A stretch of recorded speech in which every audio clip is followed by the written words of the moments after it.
Advertisements can manipulate us and depict a product that doesn't actually work. The challenge is knowing if the technology does what they say it does.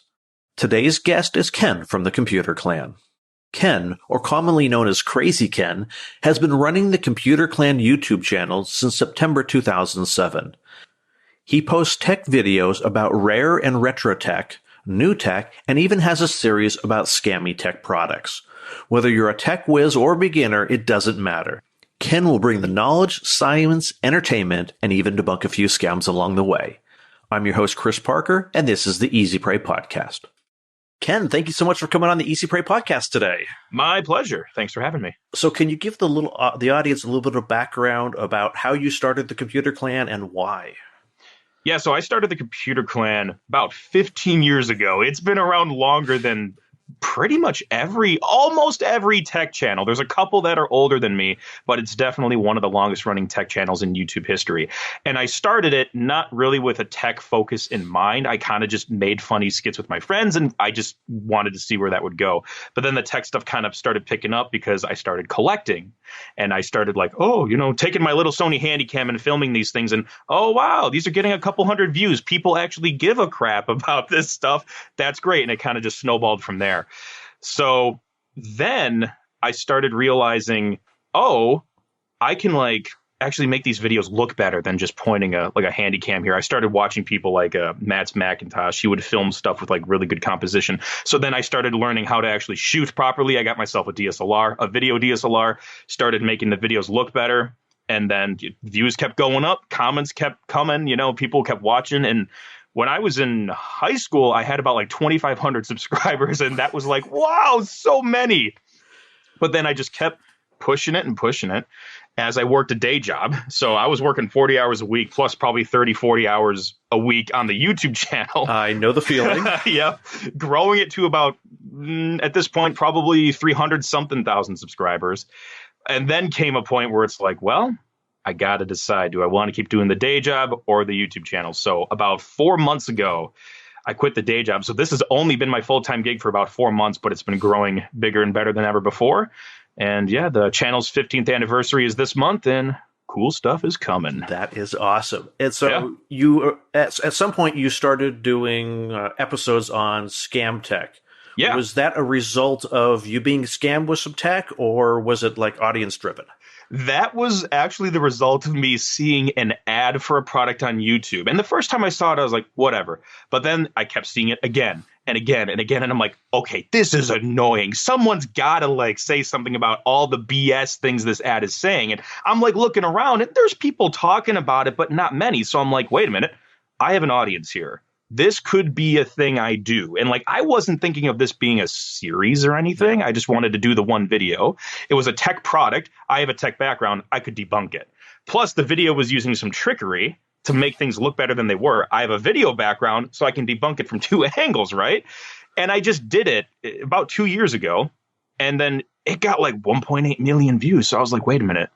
Let's do more of this stuff. It was for the Lit Mobile. It was a little solar charger to charge your phone. It claims it could charge from the sun. The ad, I think, said 30 or 60 minutes. And I'm like, yeah, it was a 20,000 milliamp hour battery or something like that. The solar thing was the size of a Pop-Tart. You're not going to charge that in an hour. What? But they were doing, and the video ad was set up where it's there's a reviewer. They were trying to pay this actor to make him look like a tech reviewer. He's like, hey, I'm so excited. I got this thing. Let's check it out. And I'm just they try to make it seem genuine. It's all just full of BS. And picked it apart, made a video. People loved it. That's awesome. So before we get too much further, have you ever been a victim of scam tech yourself? Yeah. So when I was younger and dumber, there were a couple things I bought. And probably the one that was the biggest disappointment to me was this. It was called the Cinema View 24. So, Apple sold those 27-inch beautiful Thunderbolt displays for $1,000. But I was 15. I didn't have $1,000. So I don't remember how I found it, but I found this company called I don't know, something Collins or whatever. They sold this product, and it was from New Jersey or something, or Tennessee. The guy had a real Southern accent. So it was probably Tennessee, actually, now that I think about it, on the telephone. And they were selling these lookalike Apple products for $400. And I'm like, well, this could be okay. I get it. It is an atrocious pile of crap. The gray colors would dither. It wouldn't display gray right. There were like shards of like debris like in the air gap between the display and the glass. Oh my goodness. And you couldn't adjust the brightness. There was no brightness control, which they did say on the website, so that I was bracing for, but you couldn't change the brightness of the thing. And it wasn't even machined right, because you know how Apple always makes those nice rounded corners and everything. This it felt like lumpy, like it was maybe some bad like high school like shop class project or something. So I'm like, okay, this thing sucks. Like, why is it so bad? $400. I call them, I explain the problem. They had the nerve to like charge a $20 restock or 20% restocking fee. And I'm like, hang on, this is a defective unit. Like, can you just give me another one? So I convinced them to give me another one, and all the issues are the same, except now there's like 5 lines of dead pixels, and I'm just like, guys. So I had to convince them again to like give me a full refund, and the company's not even around anymore. I can't find them. So I think enough people took enough of their crap, and it just goes to show pretty website, pretty pictures, maybe fake reviews on the website. Don't sell it. They really made it look Apple-y, but that doesn't always mean it's good. And it was cheaper. It was $600 cheaper than what Apple charges for. And guess what? Most of the time, you get what you pay for. Yeah, I sense a business model there. We're going to build, we got some crappy monitor out of the trash somewhere. We're going to ship it to people, charge them a $20, 20% restocking fee, and then ship it to someone else, get a 20% restocking fee. Yeah, maybe that's what they were trying to do. And who knows? Maybe they had just like 10 of them and they're like, we'll just keep moving them around like that. Yeah, it was ridiculous. It was, oh my gosh. And like the whole thing about like the brightness, like that's like a basic monitor function. Like you can't even adjust the brightness of it. Like what monitor doesn't have a brightness control? Ridiculous. These sounds like these were all defects from someone else's manufacturing process. Could have been. And I think what they were trying to do to make the monitor look more Apple-ish, they were trying not to put any additional buttons on it or anything. Because, like Apple's monitors are all controlled from the keyboard, but their thing doesn't communicate with the OS that way. So they were trying to be like more minimalist, but they sacrificed function for that. So yeah, bad product. So after 2 years of doing this series on Scam Tech, let's talk about some of the things that you've seen that's consistent about it, and what are the warning signs that consumers should be watching out for? Yeah, a big one I like to see is anytime there's like a miracle product, right? A lot of times there will be these like cheesy video ads that say like, John Smith was from the military or something like this, or like he used to work for a tech company and he was sick of the practices these corporate fat cats were doing. So he went on his own to make his own product. Like anything that sets up a backstory of like a guy leaving a big company or like the military to do his own company, like that stuff, like 99.9% of the time is all fake. And like from my video background, most people probably wouldn't notice this, but I can tell like when something is really just a stock footage clip and not like an actual thing being filmed. So what I like to do is I like to like take screenshots of the video and like reverse search them on like iStock or Pond 5, and I can find all the stock clips that they used. It's just, that's a really big thing. Another thing which can be used ethically, but can be abused as well, is those like fake countdown timers on websites that say, hey, your 50% discount will expire soon, even though it never expires. A lot of times that's also just a sign of, it could be a scam, it might not be, but you're probably in cheap product territory or straight up scam territory with stuff like that. Those are two really common things I see, and they're just so much fun to debunk and rip apart. And so I seem to remember you also had a lot of interesting looks at reviews of products in terms of like the language used on the sites. Yeah, there's sometimes review sections, massive air quotes around review sections, where like it'll say, I don't know, this product was great, it saved my family so much hassle, whatever. But like, and it will show like a profile picture and a person's name, and usually a date of when the review was posted.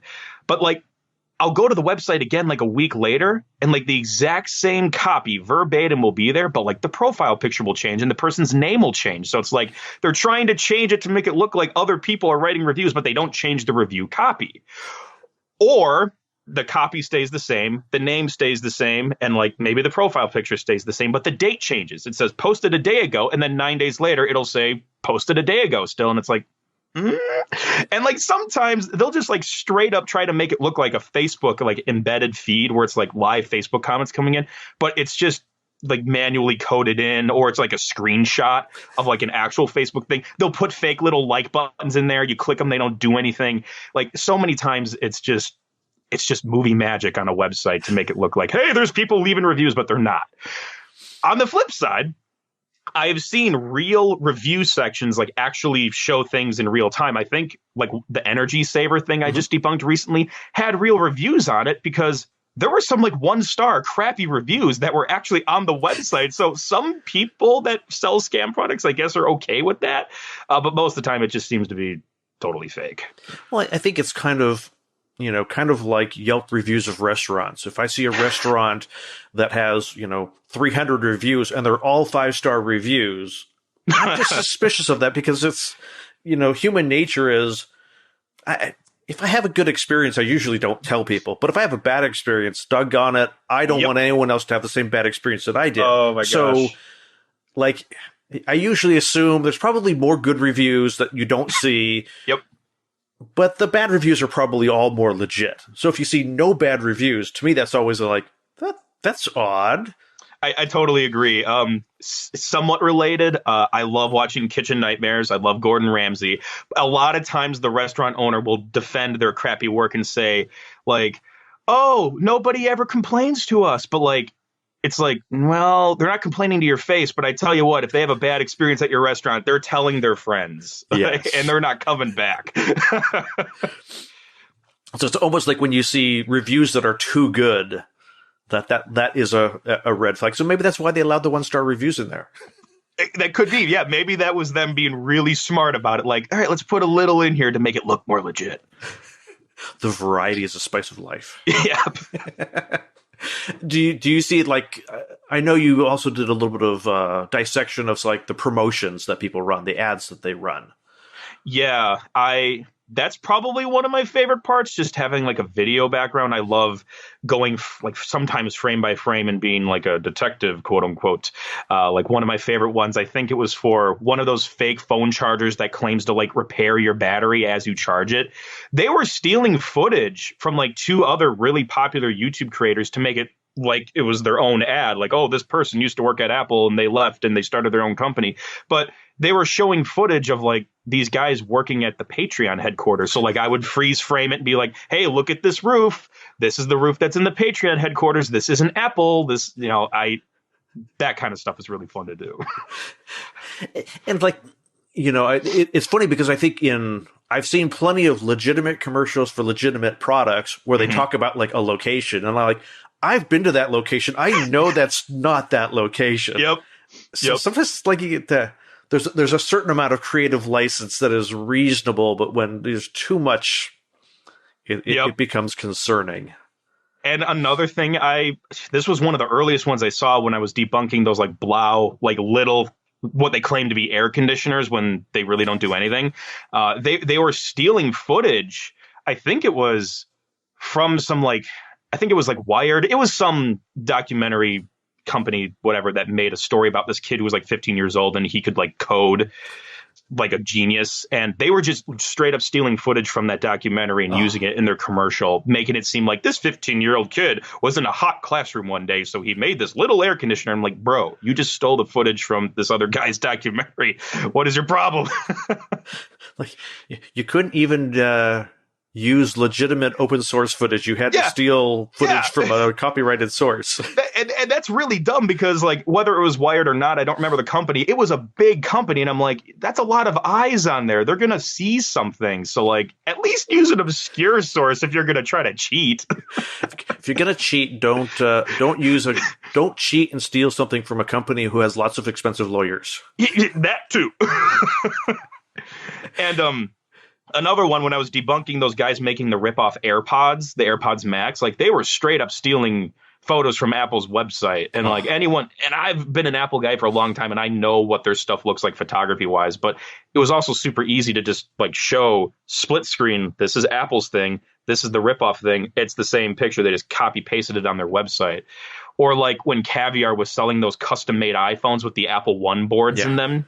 Like I was like, this is just a replica board. And like they posted a picture of the legit Apple One board on their website, and I found the eBay listing for that replica board, and I'm like, picture side by side, guys. This is just stolen stuff. It's just all fake. So yeah, that was the case that had pieces of original of vintage Apple products in them.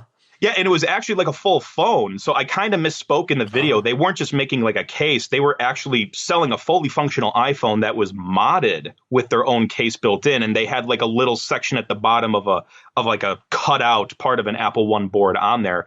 But it was just a replica board. They claimed it was a real board, but it was just a replica. And if it was a real board, that would be the dumbest thing possible, because a real board is worth probably, if it's functional, $300,000, $400,000. Why would you chop it up and sell $10,000 phones? And they only had like a couple dozen on hand anyway. Financially, it's also really stupid. And you're also destroying pretty important history. Why would you break an Apple One board? There's like maybe 80 or 90 of them in the whole planet. And even few that work, I assume. Probably, yeah. I'm sure, like my buddy Jimmy, he's actually selling one, or when this episode airs, he might have sold it by now. The way he takes care of it, beyond my knowledge, yeah, you need to know what you're doing to keep those things clean and operating. But back in the days when static was the thing. It's not a thing now? What? Yeah, gotta be careful with that stuff. So, what are some of the oddest scam tech you've seen? Oh man, I mean, to me, I think that like the fake air conditioner that's the size of a bottle of soda. There's I'll kind of have to pull up my list here quick just to refresh my memory, but like this is kind of a side topic. Some of the products may not always be that odd, but like the way they advertise them will be odd. Like there's one I'm working on right now that claims to like save you gas in your car, but like the clickbait ads will show like, hey, use this trick to save gas. And it's like a close-up shot of a person dumping Coca-Cola into their like fuel tank. And it's like, what? But I would say like probably one of the oddest ones. I guess here's a follow-up question. Odd in what way? What are you thinking? Just unusual tech. Probably the UV lens was probably one of those. It was that thing that claimed to attach to your phone's flashlight, and it was a UV filter that converted your phone's flashlight into like a UV wavelength so you can disinfect your hands. That was really odd. Like I've never seen that before, and it was totally BS. I used science to explain theoretically why it wouldn't work, but I physically got my hands on one and then, shined it and analyzed it. And I'm like, yeah, this is all BS. But that was probably the weirdest one, because I've seen a lot of repeat, like fake phone chargers, fake air conditioners, and all of them are still really fun to debunk. But I've only seen one like phone mounted hand disinfector. That was weird. That was totally BS. And that was like going around like at the beginning of COVID a lot. And I'm like, hey guys, don't trust this. This is not the time to trust fake stuff like that. And I think that's probably the only reason why it happened, is because there was just early COVID. There was just such a freak out of, I bet, we have to wash every surface with, I don't know, pure bleach that's been double strength bleach. And, right.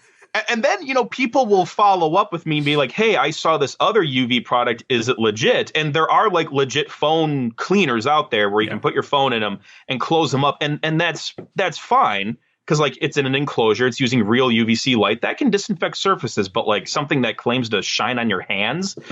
Yeah, that's much more impractical, especially if it was real UVC. That will leave like a burn. Like if you've ever been around UVC light just for a little bit, like you start to feel like sunburn. That's why when they have robots in hospital rooms, the robots can't activate if there's someone in the room with them and the door's not closed. Because it'll hurt you. It'll hurt, yeah. And I just had like I had like one little tube with me to do the test, and I always made sure I wasn't looking at it when I was doing the test. But like I could just like, it's hard to describe, but I could just like feel, I'm going to call it radiation, even though that's probably not scientifically right, but I could like feel something on my skin. Like something feels warm. It feels like I just came out of the sun or something. So yeah, dangerous. I always thought that about those old aquarium grow lights that were supposed to be UV. Like, why is this one warmer than a regular light bulb? Something's odd. Something's going on here. Yeah, and when I was researching the lights I was using for my experiment, a lot of them were for like terrariums, for like reptiles and all that. But yeah, they emit UVC light and they will feel warmer to human tissue. And so, kind of the opposite of that, has there been any tech that you thought was a scam that turned out to be like, no, this is legitimate tech? Yeah, there's a few where when I'm going into the story, I kind of already have the mindset of, well, this is technically probably very feasible. It's just the ads that are really bad. So a good example was the Muama Ryoko device, where the ads were like so misleading, claiming like you can get internet everywhere and like unlimited internet access and all that stuff. But like it was really just a hotspot device, which in practice, sure, that's fine. You know, you get it. It takes a cell signal. There's a SIM card in there and it, rebroadcasts that as Wi-Fi. And in the episode, I showed that it worked, and it actually worked with like decent speeds. But it was all the ads and stuff that were crazy misleading. And the Muama guys actually reached out to me recently saying, I didn't read the whole email, honestly, yet, but they were like, can you give us another chance? We're working with new marketers now. So maybe I'll do a follow-up, because the product itself seemed okay. The marketing was really bad. And then there's ones like the Extra PC, where you plug it into your computer, it runs Linux, and you could boot off of that. So if your hard drive is being weird or whatever, you can boot off of a fresh OS on this flash drive, which, the ads were fine for that one. The ads weren't misleading at all. It never claimed it was a magic solution, at least in the ads that I saw. And the product worked as advertised. It maybe wasn't the greatest solution, like I mentioned in the episode, but at least the product worked and the ads weren't blown out of proportion. So there's different levels of like my BS meter, as I like to call it. There's different levels of BS that happen with these scam products. Yeah, there's some products that they do what they claim they're going to do, but they're not for everybody. Yep. Or they're just kind of cheap, but they still technically work, and they were advertised that way. Yeah. But for some reason, it's a $1 device being sold for $99. Yeah, and that's the other fun thing I love to do is I like showing people like how much these go for, like on Alibaba or like AliExpress, and it's like, guys, do you really think a $2 product that's being sold for like $100 or whatever? Do you think that's really going to work? I wouldn't trust it.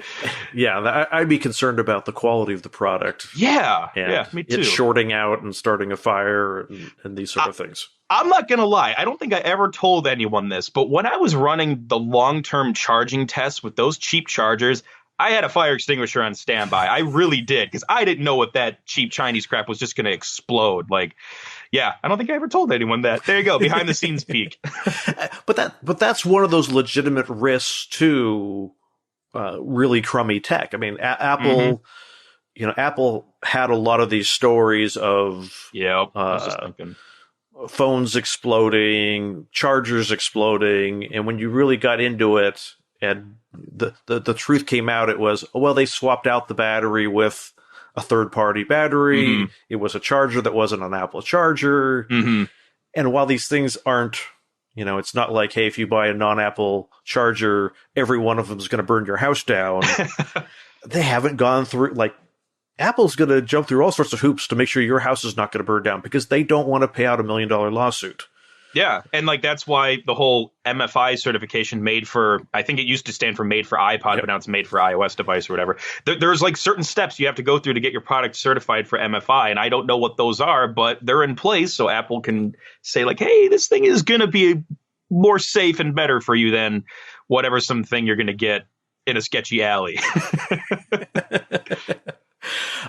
So back to kind of the signs of scam tech. Are there any other kind of, like, we talked a little about, like, I think urgency is always a red flag when it comes to so honestly, urgency is used in traditional marketing as well. Yep, exactly. But it's anytime there's urgency, to me, it's always one of those things like, okay, someone tells me quick. Okay, I better slow down. You tell me, well, you absolutely should trust me. Okay, now I don't trust you because you're telling me I'm trustworthy. Are there other signs like that get you, that kind of raise your BS meter? I think I covered all the like main ones that I see repeat a lot. And, like I mentioned earlier, yeah, there is a more ethical way to use like scarcity marketing and say, hey, limited supply, like that stuff's all good. I worked in video in marketing that was most of my like day job video career. And like, yeah, I learned a lot about marketing tactics and ethical ways to use them, but there are people who abuse them. And, but yeah, I can't think of anything else that I didn't already mention. Yeah, I think that was all of them. Awesome.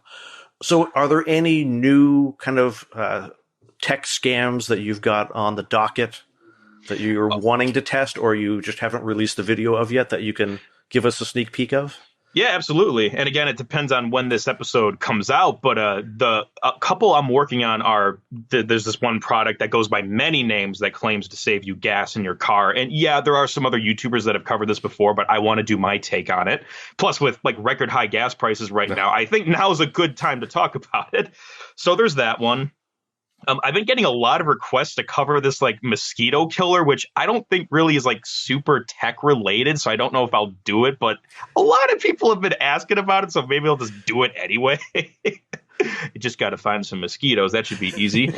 Another one, I've been getting a lot of comments about fake or like cheap drones, particularly this drone called Quad Air. And my buddy is like a really, really experienced first person like video FPV drone, whatever it stands for, pilot. Ooh. So I'd like to collaborate with him and like show what a real drone can do and debunk these fake like $50, $100 drones that claim to be really good.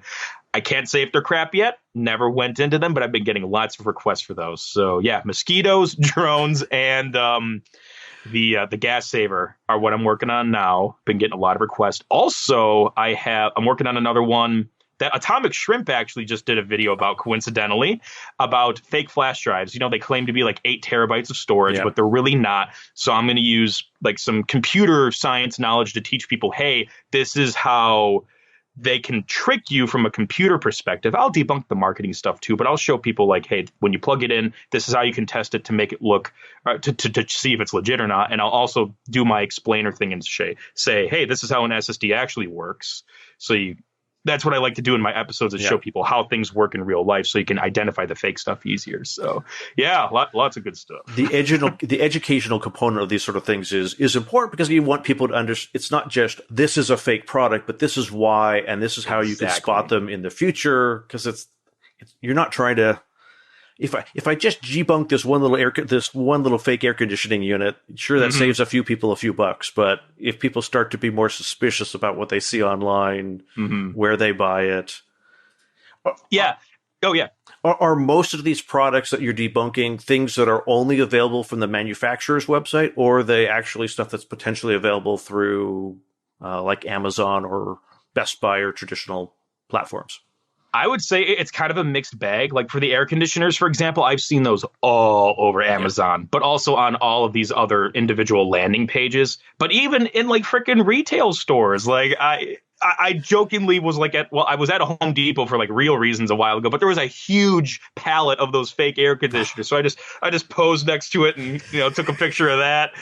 People send me photos of like when they find like this stuff in a thrift shop, they'll send me a picture and say, hey, look what I found. So yeah, they definitely end up in brick and mortar stores. But a lot of this stuff that I debunk is also on Amazon. In fact, the gas saver one, the landing page I bought mine from is gone now. Big surprise. But I had to buy another one for the episode.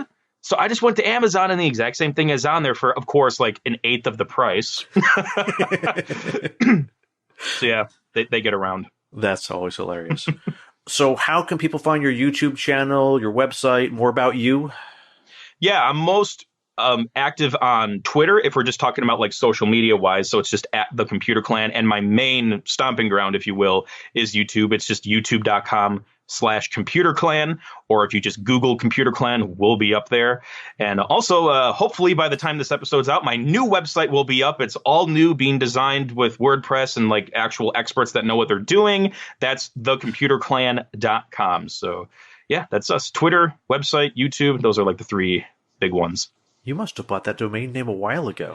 Yeah, The domain was purchased like in 2008, but we couldn't get computerclan.com. So we just put the in front of it to get that. But it's the same thing with Twitter. We couldn't get @ComputerClan, or I couldn't get @ComputerClan, excuse me. So I just did @TheComputerClan. So most of the time I have ComputerClan, but like on TikTok and Twitter, there's the in front of it.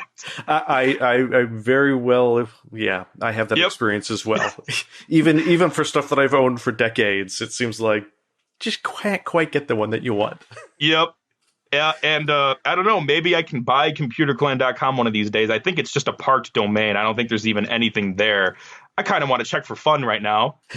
Yeah, it's just parked. Yeah, so whatever. Hopefully you'll contact him before this episode goes live and he realizes what he's giving up. Ken, thank you so much for coming on the Easy Prey podcast today. My pleasure. Thank you for listening to this episode of the Easy Prey podcast. If you found something in this episode helpful or entertaining, leave a review at easyprey.com/review. Notes and a transcript of this episode with Ken can be found at easyprey.com/126.